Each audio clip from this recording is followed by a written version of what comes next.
इतना बड़ा बजट के बाद भी अगर इस राज्य के सरकारी पदाधिकारी, इस राज्य के माननीय विधायक सांसद अपने बच्चों को सरकारी विद्यालयों में पढ़ाने में अगर सक्षम है, तो मेरे हिसाब से शिक्षा बजट का कोई औचित्य नहीं है। अध्यक्ष महोदय, झारखंड शिक्षा परियोजना परिषद, तो इसको संचालन करने के लिए मात्र 2 आपके पदाधिकारी हैं, एक डायरेक्टर है, एक एडमिनिस्ट्रेटिव ऑफिसर है, बाकी सब कॉन्ट्रेक्चुअल बेसिस पर है। महोदय, यहाँ पर फ्रांस और वियतनाम की कहानी याद आती होगी आपको कि किस प्रकार फ्रांस के लोग जानबूझकर वियतनाम के बच्चों को पास आउट होने से रोकते थे ताकि वो आगे जाकर फ्रांस का मुकाबला ना कर पाए। अध्यक्ष महोदय, 2500 करोड़ का वित्तीय बजट है, वहाँ 2 अफसर चला रहे हैं और सारे कॉन्ट्रैक्ट में हैं और सारे के सारे यूपी, बिहार, राजस्थान, गुजरात, झारखंड के नगण्य लोग हैं। तो ये झारखंड राज्य बनने का कोई औचित्य भी नहीं दिखता है। पूर्व की सरकार में कपड़ा का रंग था गेरुआ रंग और वर्तमान की सरकार में कपड़ों का रंग है हरा, तो अगली सरकार पीले रंग का ड्रेस लाएगी, सिर्फ पीला रंग का कपड़ा प्रचलन में नहीं है। माननीय सदस्य जयराम माथुर जी। धन्यवाद अध्यक्ष महोदय। शिक्षा के लिए लगभग 12% का बजट प्रावधान किया गया है, जो कि सराहनीय है। लेकिन अध्यक्ष महोदय, मेरा मानना है कि चाहे बजट 12% हो या 24% हो, इतना बड़ा बजट के बाद भी अगर इस राज्य के सरकारी पदाधिकारी, इस राज्य के माननीय विधायक सांसद अपने बच्चों को सरकारी विद्यालयों में पढ़ाने में अगर सक्षम है, तो मेरे हिसाब से शिक्षा बजट का कोई औचित्य नहीं है। अध्यक्ष महोदय, आज से लगभग 10 साल पहले इलाहाबाद हाईकोर्ट ने मंगलवार के दिन एक बहुत बड़ा फैसला सुनाया था। कोर्ट ने कहा था कि यूपी के सभी जनप्रतिनिधियों, सरकारी अफसरों, कर्मचारियों और जजों को अपने बच्चों को सरकारी प्राइमरी स्कूलों में पढ़ाना होगा। ऐसा ही कुछ प्रावधान अगर झारखंड में किया जाए अध्यक्ष महोदय, तो संभवतः इस बजट की सार्थकता भी होगी और संभवतः शिक्षा के क्षेत्र में एक क्रांतिकारी बदलाव देखने को मिलेगा। अध्यक्ष महोदय, मैं एक आपके माध्यम से सरकार को एक मामला संज्ञान में देना चाहता हूं। स्कूली शिक्षा एवं साक्षरता विभाग, इसमें 5 इकाई होती है अध्यक्ष महोदय।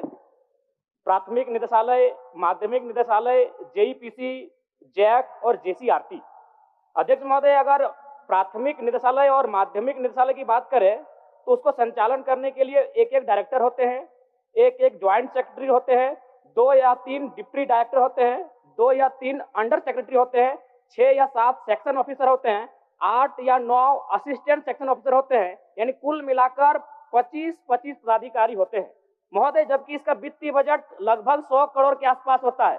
लेकिन अध्यक्ष महोदय, अगर जेईपीसी की बात करें, Jharkhand education project council, Jharkhand शिक्षा परियोजना परिषद, तो इसको संचालन करने के लिए मात्र 2 आपके पदाधिकारी हैं, एक डायरेक्टर है, एक एडमिनिस्ट्रेटिव ऑफिसर है, बाकी सब कॉन्ट्रेक्चुअल बेसिस पर है महोदय और सारे के सारे गैर झारखंडी हैं। यहाँ पर फ्रांस और वियतनाम की कहानी याद आती होगी आपको कि किस प्रकार फ्रांस के लोग जानबूझकर वियतनाम के बच्चों को पास आउट होने से रोकते थे ताकि वो आगे जाकर फ्रांस का मुकाबला ना कर पाए। अध्यक्ष महोदय, इसलिए इस मामले को संज्ञान में ले और ये जो कॉन्ट्रेक्चुअल है वहां पर बताइए, 2 विभाग को आपके 50 ऑफिसर संभाल रहे हैं और एक विभाग जहां 2500 करोड़ का वित्तीय बजट होता है 1 साल का। ये बहुत गंभीर मामला है अध्यक्ष महोदय, जांच किया जाए।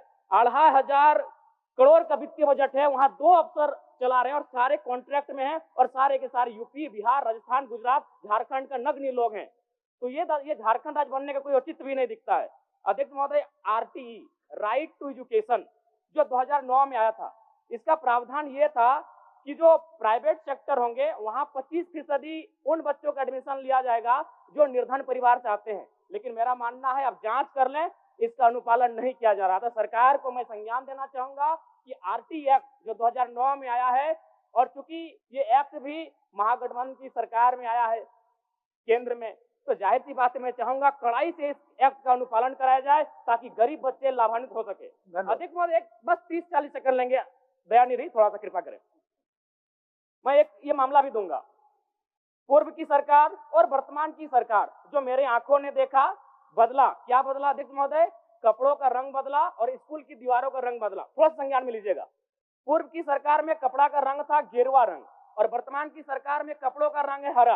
अध्यक्ष महोदय, गंभीर मामला मान के चलिए अध्यक्ष महोदय, अगर 70 लाख स्टूडेंट है, विद्यार्थी हैं, मान के चलिए साल में अगर 2 बार उनको कपड़ों की जरूरत पड़ती है तो 70 लाख गुना 2, और मान के चलते अगर एक विद्यार्थी 1000 रुपए न्यूनतम खर्च करता है तो मुझे लगता है 1400 करोड़ आता है अध्यक्ष महोदय। अब मान के चलिए अध्यक्ष महोदय, अगर अगली सरकार को अगर घोटाला करना है कपड़ों में तो अगली सरकार पीले रंग का ड्रेस लाएगी, क्योंकि पीला रंग का कपड़ा प्रचलन में नहीं है, हरा रंग का कपड़ा प्रचलन में नहीं है, गेरुआ रंग का कपड़ा प्रचलन में नहीं है। अध्यक्ष महोदय, ये बहुत बड़ी बीमारी है।